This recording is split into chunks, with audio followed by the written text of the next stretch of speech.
à tous, c'est Mélie et Mélo. On se retrouve aujourd'hui pour le deuxième book haul de l'année 2024. Le rapport de force est complètement inversé cette fois, ou presque. On a quelques petites choses à vous présenter. Je crois que c'est sur les mois de mai, juin et juillet. Et Mélo va commencer tout de suite. Et pour changer, je vais pas commencer par les livres que j'ai achetés en physique. Oh, j'arrive même pas à les prononcer. Parce que pour une fois, j'en ai 19. Donc je finirai par cela. On va commencer par les emprunts que j'ai fait à la médiathèque. Il y en a pas mal, c'était pour le Souticourma Challenge du coup. Mais comme il y a aussi le mois de mai et le début du mois de juin, bah voilà. J'ai emprunté pour le Souticourma Challenge Inheritance Games, le tome 1. Alors oui, je me mets à relire du young adult. Mais le pitch me tentait vraiment. C'était secret, un peu policier, un côté un peu escape game, bref, voilà. Ça se lit bien, le côté young adult est là. Hein. J'ai emprunté aussi Anne, le tome 1, Anne Shirley, Anne la maison pignon vert. Parce que j'avais adoré la série, mais au moment où j'avais vu la série, j'étais allée voir le résumé du film, du livre dont la série était inspirée, et j'avais trouvé ça extrêmement triste. Et j'avais l'impression que la direction qu'avait pris la série était différente, un peu plus joyeuse et tout. Et en fait c'est exactement la même chose. Et donc du coup je voulais tester. Alors ah non, en fait il aurait fallu que je vous présente un achat que j'ai fait. De la maison d'édition Maison Toussaint l'ouverture. J'ai craqué sur la couverture. Et je comprenais pas trop parce que c'était écrit maison d'édition Maison Toussaint l'aventure. Et j'étais là en mode mais c'est bizarre, d'habitude c'est l'ouverture. Donc je me suis un peu renseignée et j'ai vu que du coup c'était une sous-catégorie de Maison Toussaint l'ouverture. Et dans cette collection là ils ont aussi publié les Anne. Et j'ai vu les couvertures et j'étais là en mode ah c'est très joli. Donc du coup je vais emprunter le e-book pour voir si j'aimais pour tous les acheter éventuellement. Ensuite, Apprendre si par bonheur de Becky Chambers. Voilà, j'en ai pas mal entendu parler. C'est de la SF, c'est court.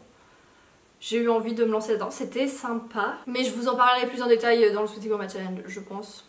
Ensuite, j'ai emprunté Amour et autres obsessions d'une autrice dont j'ai lu quasiment tous les livres. C'était pas mal, un petit peu longuet, je crois. Bref, je m'en souviens déjà plus. Mais pour l'été ça se lit bien, un petit polar comme ça. Ensuite, Nous traversons des orages. Lui pour le coup je l'ai pas encore lu, je pensais le mettre dans l'assiette, une couverture qui nous évoque l'été. Et en fait j'en ai mis une autre dedans. Donc lui je le lirai peut-être cet été ou peut-être un peu plus tard. Mais c'est une autrice que j'ai envie de découvrir et le résumé me fait vraiment envie. Et je l'ai découvert en librairie en même temps que du coup le livre de Maison Toussaint l'aventure. Et la couverture et le résumé font vraiment très envie. Ensuite, j'ai emprunté le dernier poème de Ursula K. Le Guin. Alors j'avais déjà testé un livre de cette autrice qui fait beaucoup parler d'elle sur Bookstagram et Booktube. Je l'ai abandonné. Mais du coup, j'ai quand même voulu tester sa plume dans un style complètement différent puisque là c'est de la poésie, un recueil de poésie. Voilà, c'était pas mal. Ce qui est très bien, c'est que c'est aux éditions Aux Forges de Vulcain et ils ont fait une page en français, une page en anglais. Ce qui fait qu'on peut voir la plume d'origine de l'autrice et sa traduction pour mieux comprendre. Donc vraiment très très bien. Et j'ai emprunté aussi La Longue Vue. Pareil pour le Souticourma Challenge parce que j'étais en galère pour trouver des sagas familiales, secrets de famille. Et sauf qu'entre temps, bah, j'ai pas lu celui-là, j'en ai mis plein d'autres que j'ai lu. On remarquera quand même que Mélo est passé complètement à côté du marketing de la maison Toussaint l'aventure à la sortie de la série Anne de Green Gables parce que franchement ils ont arrosé la planète entière avec cette collection. Tu es très forte. De mon côté, au niveau des emprunts, il y en a un. J'ai emprunté Harry Potter 7 puisque je n'ai pas emmené mes Harry Potter ici et qu'on fait une lecture commune, enfin on faisait puisqu'elle est finie, une lecture commune des 7 tomes de Harry Potter sur notre Discord. Et voilà, donc ça c'est fini, c'est fait, j'allais pas le racheter pour l'occasion donc je l'ai emprunté et c'était très bien comme ça. Comme vous le savez, qui dit été, qui dit juillet, dit depuis plusieurs années maintenant, je sais pas depuis combien de temps ils font ça, c'est l'OP All Star qui l'été rassemble un certain nombre d'éditeurs, même beaucoup quand même, sur des spécialités assez éclectiques qui mettent en avant certains titres de leur catalogue à 1,99€ l'e-book. Donc très clairement pour certaines maisons d'édition c'est clairement, enfin pour acheter certains livres de certaines maisons d'édition qui font leur e-book relativement cher. C'est très intéressant. Et donc comme chaque année j'ai complètement craqué, donc nous sommes partis. J'en ai acheté 12 cette année, ça va, on va dire que ça va. Hein. J'ai acheté l'essentiel de la transition écologique parce que c'est vrai que je profite assez souvent de cette OP pour acheter des livres. Par exemple j'en avais pris un sur le zéro déchet, ce genre de choses. C'est juste à titre complètement informatif, peut-être que je le lirai, peut-être que je le lirai pas, mais en tout cas je l'ai. J'ai acheté les Nefs de Pangée de Christian Chavassieux, je crois. J'avais pris Je suis le rêve des autres du même auteur l'année dernière, je crois, que j'ai commencé à lire, mais j'ai pas fini. Mais parce que vraiment pour les éditions Nemos Mu, ouais les deux, hein, enfin pour les éditions Mu et Nemos, c'est méga intéressant cette OP, franchement il y a des pépites. Hein. J'ai aussi acheté Le Chant du Loup de TJ Klune parce que j'ai beaucoup entendu parler de cette saga de TJ Klune du clan Bennett. Pour tout vous dire, je ne l'ai pas lu quand il a fait beaucoup de bruit parce que le tome 1 est sorti en France. J'ai attendu parce que je souhaitais le lire en VO ici. Sauf qu'en fait ici je trouve qu'ils sont très chers les livres de TJ Klune, je sais pas pourquoi particulièrement mais voilà, je voulais pas mettre autant et là quand j'ai vu qu'il était dans l'offre je me suis dit c'est l'occasion. Franchement c'est aussi un petit élan de nostalgie parce que c'est très clairement le retour à mes lectures d'adolescence avec les loups-garous, les clans, le young adulte, tout ça. Donc on verra, je sais qu'il est question de relation MM. J'ai beaucoup aimé bien sûr son grand La maison dans la mer céruléenne là, qui est vraiment très bien. Donc il y a plein d'autres livres de l'auteur que je dois lire, mais du coup je vais commencer sûrement par celui-ci. J'ai acheté La vie rêvée des chaussettes orphelines de, j'ai oublié son petit nom, Marie Vareille. C'est pas le premier que j'achète d'elle, je dois en avoir déjà un ou deux en stock dans mes e-books, mais il faut que je les sorte. Voilà. J'ai acheté Les 9 noms du ciel, j'ai complètement oublié le nom de l'auteur, c'est une énorme bricasse, enfin c'est un roman historique en fait. Je lis peu de romans historiques mais quand j'en lis je suis contente de les lire, donc bon voilà, c'est pareil, je l'ai sous le coude, lira pas, je ne sais pas. J'ai acheté l'histoire des religions et les mythologies, pareil à titre complètement informatif. J'ai aussi pris Les Lions d'Al-Hassan, j'ai oublié le nom de l'auteur mais je me suis un peu renseignée et en fait il s'agit d'un super vieux titre de fantasy, genre c'est vraiment un vieux truc et apparemment c'est bien, donc écoutez je l'ai pris. J'ai pris La guerre du lotus, le tome 1. Parce que ça c'est pareil, ça a fait beaucoup de bruit à un moment donné. Je me suis dit que c'était l'occasion ou jamais. J'ai pris La brume l'emportera, je crois que là c'est chez Nemos, mais je suis pas sûre. J'ai acheté Perséphone, je vous mettrai les couves parce que je me souviens plus et j'ai pas eu le temps de noter tous les noms des auteurs. Là c'est dans ma série de recherches sur les réécritures autour de mythologie grecque. Donc voilà, il y avait celui-ci, je me suis dit bon pourquoi pas. Et le dernier que j'ai acheté, c'est un achat complètement inutile, mais ça permettra peut-être de faire une transition vers une autre catégorie, puisque j'ai acheté Les ombres d'Adelaide's Hills de Kate Morton. Je l'ai emprunté aussi lui, il n'est pas dedans dans ma liste. Et donc du coup pour les quelques e-books que j'ai achetés et un audio, déjà il faut savoir que grâce à mon challenge de cette année, j'avais fini tous mes e-books achetés aux OP de All Star des années précédentes. Donc du coup je suis repartie de zéro au moment en juin. Voilà. J'ai acheté Circus Freak, je ne sais plus trop le plot, c'est un truc autour d'un cirque avec des gens un peu atypiques il me semble, je sais plus du tout. Ça a l'air chouette, mais vraiment en fait avec cette opération à chaque fois je me méfie énormément parce qu'autant il y a des très bonnes découvertes et autant il y a des trucs, donc je fouille, je vais voir les avis et tout et des fois j'achète et je suis pas sûre. Bref, là normalement ça devrait être bon, on verra bien. J'ai acheté Into the Deep, alors il y a de très bons retours, mais j'avoue que la thématique du fond des océans, je sais pas si ça me passionnera, à voir. Donc du coup c'était l'occasion je pense de découvrir à faible coût. J'ai acheté La Dérobée, je crois que c'est un espèce de secret, quelque chose comme ça, un peu familial, je ne sais plus. J'ai failli acheter aussi La guerre du lotus, mais malgré les bons avis que j'ai vus, je me suis méfiée, je suis allée lire un extrait et la façon dont ça commence c'est direct avec l'héroïne qui se bat et pendant qu'elle se bat, elle pense à son amour adolescente pour un homme. Genre, ouf, bon, ça commence pas très bien, donc je vais garder mon argent pour d'autres e-books. Même si en soi j'ai bien envie de le tenter quand même. Et ensuite j'ai eu la bonne surprise de voir que Outsphere 4 est sorti cet été. Donc du coup je me suis empressée de l'acheter, même si je ne compte pas le lire tout de suite. Mais voilà, ça fait un moment que je l'attends, je me souviens plus trop de ce qui se passait avant, mais je sais que j'adore être embarquée dans cet univers de science-fiction. Et enfin, du coup le seul audio, il me semble, sauf si j'ai oublié de le noter, j'ai acheté Hyperion 2. Donc si je vous ai dit dans le book haul précédent que j'avais acheté Hyperion 1, bah voilà, sinon on considérait que j'ai aussi acheté le 1.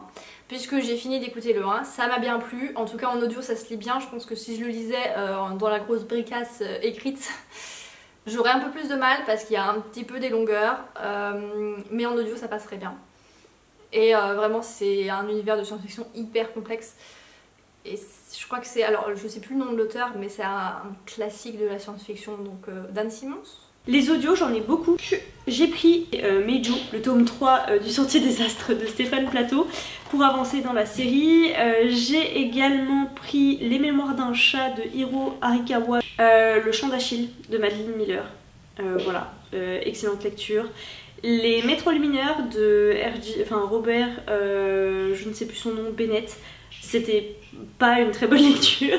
Et enfin, c'est Jaunes yeux, le tome 4 des Sentiers des Astres de Stéphane Plateau. Donc je suis à jour dans cette série. Alors accrochez-vous parce que là il y en a un sacré paquet et c'est complètement inhabituel pour moi depuis un long moment. D'ailleurs je vais aller vous les chercher au fur et à mesure parce que j'ai dû réorganiser un rayon de ma bibliothèque et si je les enlève tous, il va y avoir un trou, ça va être moche. Bref, alors on va commencer dans l'ordre du coup du plus ancien. Normalement. Nous avons donc une sortie de l'époque de Délicieux Enfants de Flore Vesco. Voilà, Flore Vesco, on vous en a déjà pas mal parlé. D'or et d'oreiller, c'était un coup de cœur. J'aime beaucoup sa plume, sa façon de jouer avec les mots. Et le pitch était intéressant. C'est pas mon préféré, franchement. Je le mettrais un petit peu moins dans la main des enfants, enfin en tout cas avec un adulte peut-être à côté qui l'a lu aussi pour pouvoir en discuter. Ça parle de la découverte de la sexualité, je pense, à l'adolescence. Il y a des choses assez crues quand même, mais c'est des sujets très bien abordés, comme toujours avec Flore Vesco. Ma lecture a été un petit peu hachée par la narration. Du coup, ça vaut pas les autres Flore Vesco que j'ai déjà lus. Ensuite, pour mon anniversaire, Mélie m'a acheté Les Profondeurs de Vénus, un roman de SF. Je ne l'ai pas encore lu, voilà, à voir si j'ai le temps de le lire pendant le Sous-Ticourma Challenge, j'espère. Ça a l'air chouette. Ensuite, une sortie aussi de l'époque, le 5e tome du Château solitaire dans le miroir, qui conclut la saga du coup. Très chouette, après j'avoue j'ai pas été hyper surprise par rapport aux thématiques, mais sinon c'est une belle histoire. Voilà, et les dessins sont vraiment très beaux. À la base c'est adapté d'un livre. Voilà, donc si vous préférez lire en livre ou faire les deux, bah vous savez que ça existe. Ensuite, nous avons les Imaginales. J'étais partie pour rien acheter et en fait j'ai craqué, enfin craqué à ma mesure, hein. J'en ai acheté que 2. Que 2, ça me paraît bizarre. Il me semblait que c'était plus, mais non, que 2. J'ai rencontré Christopher Bouix, celui qui a écrit Alfie, je comptais lui faire dédicacer du coup mon livre. Et je ne pensais pas qu'il y en avait sorti un autre et qui avait l'air extrêmement tentant et en effet je l'ai lu tout aussi vite. C'est censé être un petit peu plus humour noir, un petit peu plus thriller plutôt que polar par rapport à Alfie. Et en effet, on est toujours sur le même type de plume, d'humour, d'univers un petit peu SF. Et là voilà, c'est plus une vision critique, ironique du développement personnel, de la course au bonheur. J'ai vraiment beaucoup aimé. Ensuite, Pierre Rofast, La Fractale des Raviolis. Alors pareil, lui je lui avais amené de quoi lui faire dédicacer sa trilogie baryonique. Et je pensais pas lui en acheter d'autres. Surtout que c'est pas dans la même édition. Mais c'est un de ses premiers, si ce n'est le premier, je ne sais plus. C'était exceptionnel, comme d'habitude avec Pierre Rofast. Vraiment, en plus, il est ce type d'auteur où il met des liens entre chacun de ses romans, sauf pour la trilogie baryonique, il me semble. Mais en tout cas, voilà, c'est très intelligent, la narration est particulière à chaque fois, très adaptée à l'histoire. J'ai adoré. Et je ne peux que conseiller cet auteur. Vraiment, lisez-les tous, je les conseille tous. Enfin, tous ceux que j'ai lus en tout cas, mais ceux que je n'ai pas encore lus, je compte bien les lire. Ensuite, encore une sortie, je me tiens un jour, c'est rare. Alma, le troisième tome de Timothée de Fontbelle. Alors lui aussi, il s'est fait attendre. Hein. Vraiment, Ça m'agace profondément. D'ailleurs, dans la... que j'avais lu à la même période, il y a 47 cordes, la BD de Timothée Le Boucher que j'attends toujours, le tome 2. C'est très très long. Bref, je l'ai lu aussi, c'était très agréable. Par contre, malheureusement, pour moi, j'ai un peu oublié le tome 1 et le tome 2. Même si un petit résumé au début, on passe à côté d'énormément de choses. Donc maintenant, ils sont tous sortis, c'est fini. Donc je vous conseille d'y aller maintenant. Mais c'est dommage parce que vraiment la plume de Timothée de Fombelle, c'est une narration en mode puzzle et c'est vraiment bien d'avoir les références précédentes pour comprendre l'ampleur de toute l'histoire. Ensuite du coup celui dont je vous ai parlé qui m'a fait craquer pour les couvertures de Anne, enfin en tout cas qui m'a fait découvrir les 9 tomes de Anne de Monsieur Toussaint l'Aventure, Watership Down, une histoire de lapin. Je viens de le finir il y a un jour ou deux là. Et vraiment je le conseille. À la base c'est jeunesse, mais il y a une grille de lecture. Ça décrit notre monde mais à travers une histoire de lapin et vraiment c'est adorable de se balader avec ces lapins. Adorable, un peu dur, un peu violent parce que bon ces lapins se battent. Mais la plume est vraiment très chouette. Il y a des morales autour de l'acceptation des autres, autour de l'entraide et tout ça. Enfin bref, je vous en parlerai. Je vais pas vous faire la présentation à ce moment-là quand même. Sinon ça va être très long. Et surtout cette édition elle est très très belle. C'est du hardback et vraiment la couverture a une texture particulière, des belles couleurs. Et c'est pas si cher. Enfin là c'est 20,50 mais les Anne sont à 17,90. Comparé, enfin c'est pas si cher. Je trouverais ça cher de base, un livre à 20 balles je trouve ça cher. Mais comparé maintenant au prix des young adultes actuels et ceux qui étaient à côté dans le rayon, qui sont hardback avec un jaspage etc. Oh, mais 26 €, non en fait. Enfin bref, donc du coup ça reste honnête par rapport à la concurrence quoi et à la qualité de l'impression. Ensuite, encore une sortie du moment, Les Carnets de l'Apothicaire, le tome 13 si je me trompe. Oui, j'ai complètement craqué pour l'édition collector parce que y a une couverture alternative qu'il n'y a pas du coup avec l'autre. Du coup je vous montre le coffret, c'est venu avec des goodies. Franchement n'achetez pas ce genre de choses pour les goodies parce qu'ils sont hyper cheap. Je les ai revendus parce que ça m'intéresse pas. Vraiment ce qui m'intéressait c'était le manga et en plus il y avait un livret de la scénariste de la mangaka à côté. Bon maintenant faut que j'aille chercher, ça va faire un trou dans la déco. A few moments later. Cathy de McDowell, celui qui avait fait la saga Blackwater. Monsieur Toussaint l'Ouverture continue à éditer d'autres McDowell avec le même style d'impression. Celui-là il me fait très envie. J'ai encore les Aiguilles d'Or à lire mais le résumé celui-là me fait encore plus envie donc j'ai les deux là à lire. On part sur un peu plus de policier, un peu saga familiale, secret de famille, dans une ambiance similaire à Blackwater, sans être tout à fait pareil. Il va certainement y passer cet été, enfin cette fin d'été. Et donc ensuite nous avons, ils seront peut-être hors cadre, tous les Anne, parce que du coup j'ai lu le tome 1 de Anne que j'ai emprunté, j'ai beaucoup aimé, les mêmes émotions que la série, franchement très similaire, et vraiment du coup j'ai craqué. Donc nous avons le coffret des 3 premiers tomes. Je vous montre les couvertures quand même, on n'est pas des sauvages. Et en plus il y a des goodies avec les coffrets, voilà. Et d'ailleurs les coffrets c'est le même prix, qu'on le prenne en coffret ou les 3 séparément c'est le même prix. Donc autant le prendre en coffret, surtout que, alors ça c'est très bien avec Monsieur Toussaint l'Ouverture, mais si on les a achetés au fur et à mesure de la publication, et donc du coup on voit que le coffret arrive à la fin, on peut acheter le coffret vide. Bon du coup ça fait plus cher si on n'a pas acheté tout ensemble, mais voilà, on peut compléter. Le deuxième coffret, donc là nous avons les 3 suivants. Hop. Et enfin le dernier coffret. Donc voilà pour ces magnifiques bébés. D'ailleurs j'ai été un bon pigeon, hein. Franchement vraiment sur cet été, très bonne pigeonne. Comme je devais commander du coup un coffret vide chez Monsieur Toussaint l'Ouverture, puisque j'ai découvert qu'ils avaient fait un coffret magnifique pour Blackwater que j'avais acheté individuellement au fur et à mesure de la publication, j'en ai profité pour acheter tous les marque-pages de Anne.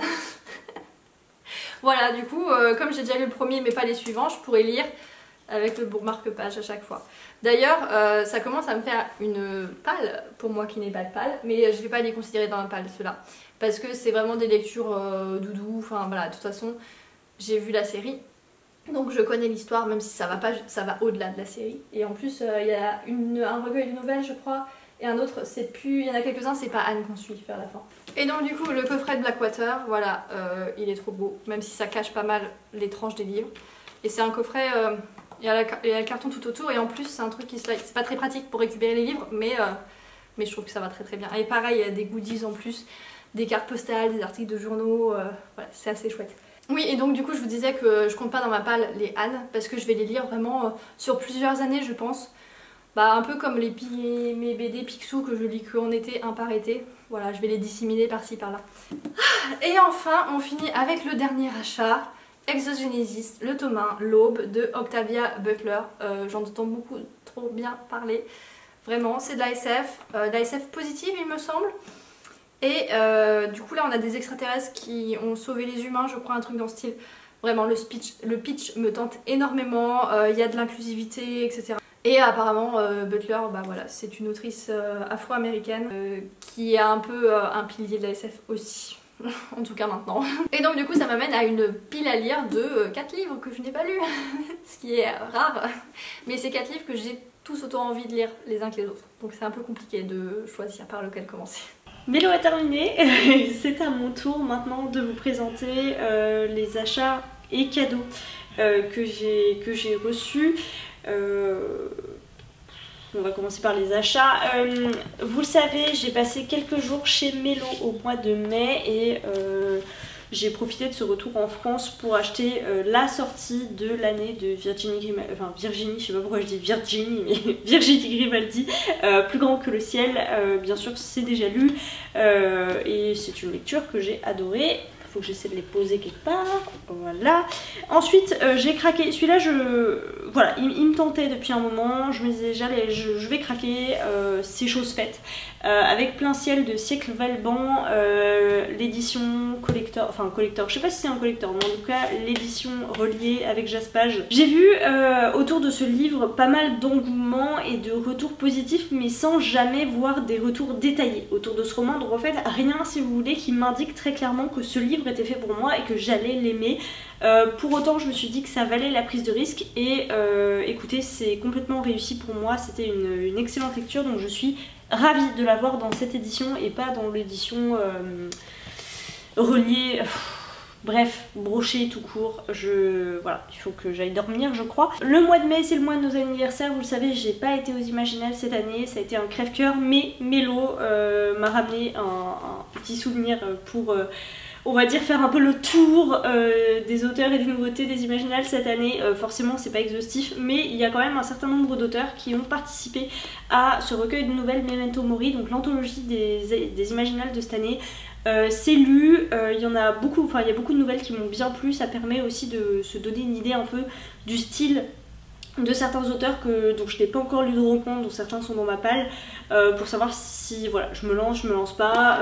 Écoutez, c'était très chouette, je suis très heureuse de l'avoir. En plus j'ai eu, alors il y a Mélo et une copine qui se sont voilà, qui se sont déplacés pour essayer de récolter toutes les signatures pour toutes les nouvelles, donc c'est super sympa. J'ai fait 2 achats ici, vous savez que j'ai mon système de crédit pour les achats papier et autant vous dire que ça marche plutôt bien. J'ai encore un petit stock de crédit là qui se reconstitue au fur et à mesure, mais je le garde pour le mois d'octobre parce que le mois d'octobre ça va être une tuerie en France. J'ai acheté donc 2 romans ici puisqu'en fait on avait, quand on en achetait un, on avait le deuxième à moitié prix. Donc j'ai pris Homecoming de Kate Morton, c'est pour ça que je vous disais que l'achat e-book des ombres d'Adelaide Hill était complètement inutile, déjà parce qu'il était dans notre médiathèque d'e-book, mais je me suis fait avoir comme un pigeon. Et je pense qu'ils sont sortis pas loin de... Enfin voilà, bref, j'avais vérifié mais pas assez bien, ou alors c'est sorti après, j'en sais rien. Bref, j'avais le seum et en plus je l'avais acheté en VO avant. Pourquoi j'ai fait ce choix de l'acheter en français? Parce que j'étais pas sûre à 100% de mes capacités à tout comprendre, notamment les subtilités du texte, notamment le vocabulaire qui est très riche chez Kate Morton et extrêmement descriptif. Mais écoutez, ça l'a fait. Le début ça a été dur par contre, hein. Franchement le temps de me mettre dedans ça a été assez costaud, mais je l'ai lu en entier, en VO, je l'ai terminé, j'ai a priori tout compris, donc c'est que c'est bon. Et donc j'ai acheté un e-book pour rien, mais c'est pas grave. Et le deuxième que j'ai acheté, c'est Lessons in Chemistry de Bonnie Garmus. En français, c'est l'aventure extraordinaire d'Elisabeth Zott ou quelque chose comme ça. Je crois que la série... Est-ce qu'elle est sortie? Est-ce que c'est un film? Est-ce que c'est une série? Est-ce que c'est sorti ou pas encore? Je ne sais plus. Mais c'est sur Netflix. Enfin, c'est prévu, je ne sais pas. Et Margot Liseuse en a dit le plus grand bien, mais je voulais absolument cette couverture qui est, je trouve, beaucoup plus belle que celle avec la couverture de la série, film, que sais-je. Ensuite, mon mari m'a fait un cadeau également pour mon anniversaire ou la fête des mères, je ne sais plus. C'est Quelqu'un d'autre de Guillaume Musso. Donc c'est la sortie de l'année de Guillaume Musso. Ça faisait un moment que j'avais pas lu... les dernières sorties de Guillaume Musso. Vous le savez, avec Mélo, on a eu un peu notre période Guillaume Musso qu'on a arrêté en fait à peu près au même moment quand il a pris son tournant thriller qui nous a pas trop plu. Qui n'est pas du vrai thriller surtout, c'est du thriller à l'eau de rose à la Musso en fait. Enfin, quand on lit du thriller déjà de base, bon. Ouais, c'est peut-être même un peu plus policier que thriller. Enfin, bref, c'est un genre en soi, on va dire. Je l'ai lu également, il faut que je vous en parle prochainement. Et enfin, les deux achats... Ah, attendez, j'en oublie un pour mon anniversaire que m'a offert Mélo. C'est La meilleure maman du monde que m'a offert Mélo. C'est un album, je l'ai pas là parce qu'il est dans la chambre de ma fille. Et autant vous dire qu'à un certain moment de la journée, je me planque.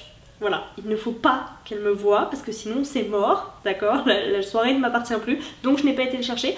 Mais c'est un très bel album et j'ai hâte de pouvoir le partager avec elle, mais c'est pas pour tout de suite. Et enfin, deux romans là que mon mari m'a ramené. En fait, le premier c'est Le cycle des secrets, le tome 2 de Manon Fargeton en édition collector.